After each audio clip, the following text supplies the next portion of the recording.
Okay, this is for Jeff and the boys on P15 D24. As you can see, the needle is sitting right at 18. It's bouncing a little bit. Idle's not 100% smooth, but it's much improved. New plugs, new wires, and I fixed an exhaust leak. Actually, I did a bunch of exhaust work on it this morning. Here's when you crack the throttle.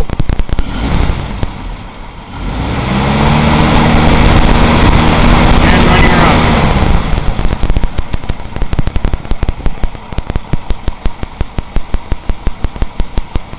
And for you southern boys, just to show you, it's a little bit of winter here, about 5 Fahrenheit right now. Cold.